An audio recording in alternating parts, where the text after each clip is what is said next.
or 1,000 plus of you, which is crazy.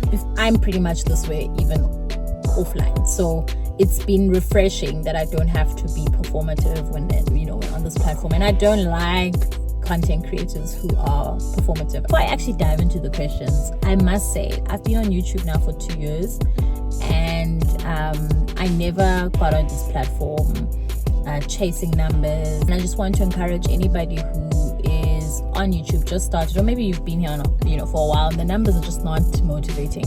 Keep going. Thank you for the nod, for supporting me, for subscribing, for sharing my content. The girl has reached 1,000 subscribers, and a bunch of you guys asked me questions, or rather, let me put it this way. I asked you guys to ask me questions on my professional Instagram. I'm gonna actually link a link to my Instagram in the description below. A few questions, because there's obviously a bunch of you who are new here to my channel, who have just been introduced to who I am, or 1,000 plus of you, which is crazy. Before I actually dive into the questions, I must say I've been on YouTube now for 2 years, and I never got on this platform chasing numbers. I never wanted to come on here because I wanted to be monetized, and it was a fitting platform. However, the second I started being consistent on the channel, because of, it's by design, because of how the platform is structured, you do start to focus on the numbers, and they can be discouraging.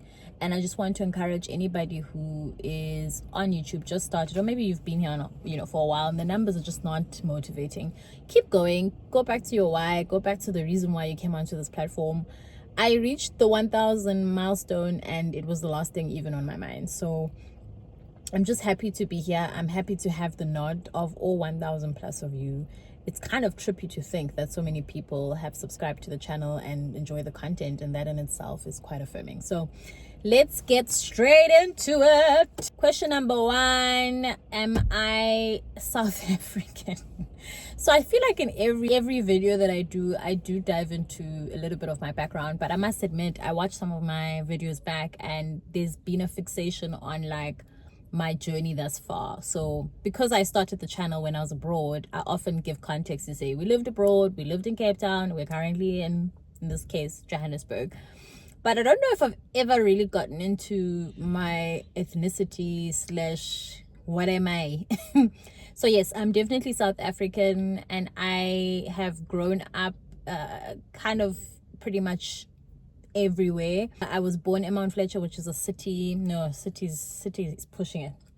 I was born in a small town in Transkei called Mount Fletcher, a Taylor Bequest hospital. That hospital still exists.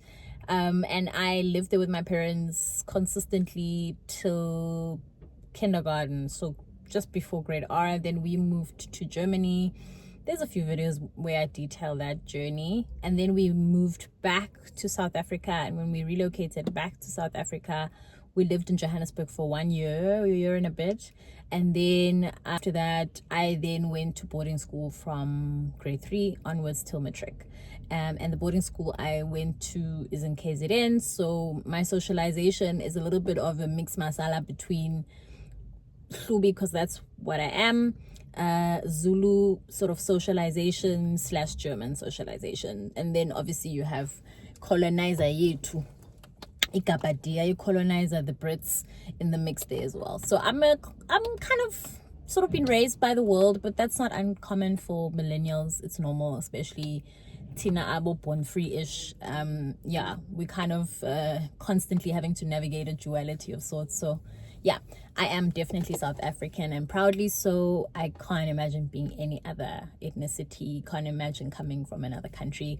And I say this not lightly, having traveled, having experienced many different types of people and countries. This is definitely still the country that I enjoy the most, and the country that I'm proud to come from. So yes, I am South African.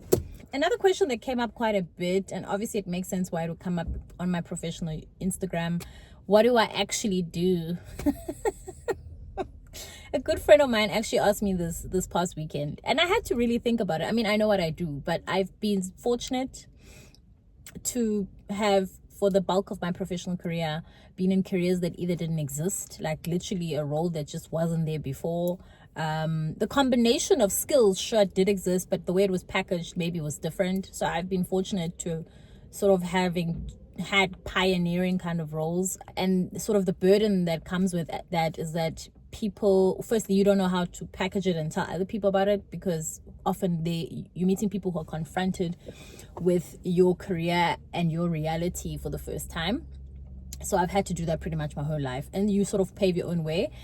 And then the burden is also not having enough mentors, people, you know, before you who are doing something similar, who are able to guide you. So I've navigated my professional life definitely with mentors. I wouldn't be in the role I am now without mentors and support. However, the mentors that I do have weren't necessarily in the same roles. So this is a long-winded way of saying, what do I do? Or that question coming up is such a valid question because it's a complex answer. But I've had many different roles. My background is political sciences. That's what I studied. I did a Bachelor of Arts, so I'm a BA girly. Whoop whoop. I was motivated though to do journalism, and there's a long path that led me to ultimately picking political sciences. There's definitely a video on this channel about that. I will link or leave the link below. And so yes, I studied politics. However, it was politics with the combination of comms. So those were my majors, communication and politics. However, when I went into my postgrad, I focused specifically on political sciences, and my career has definitely been influenced by that.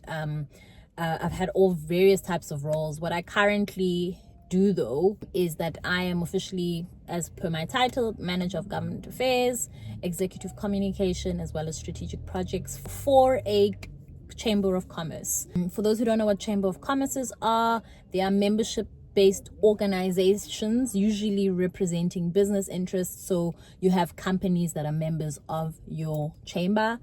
And my role within that chamber is to, one, strengthen, facilitate, manage the relationship that we as a chamber, as a body, have with government stakeholders. Why would a chamber want to have a relationship with government stakeholders? Because we represent business interests. So if we have X amount of companies that come from a specific sector, and there's a certain red tape, headache, pain point within that sector that we feel we need to lobby or motivate to change on behalf of our member companies, then a person like myself, of course with other colleagues, would facilitate that process and manage that relationship. Because government doesn't hear everybody, and just because they heard you last time doesn't mean they'll hear you next time. So you need somebody who is well versed all things stakeholder engagement, that managing that relationship, and also able to think strategically with with many bearing in mind many different interests. So that's a big part of my job. And then the strategic projects part is obviously linked to that. That's trying to initiate, start advocacy, lobbying efforts on behalf of our members. And I say start because this particular role did not exist before. Hence, I led with, I'm always in these roles that either nobody has done in the structure, or I'm literally the first to do it. But government affairs is popular. A lot of people do government affairs. And then I do executive communication, which is basically being responsible for the CEO, specifically in this case. And when I say responsible for her, I mean that making sure she's briefed, making sure she knows what's going on, all things current affairs, as it relates to our work and our business, writing her speeches, preparing her presentations, basically being always there with her at events. So that's basically what I do in my day-to-day.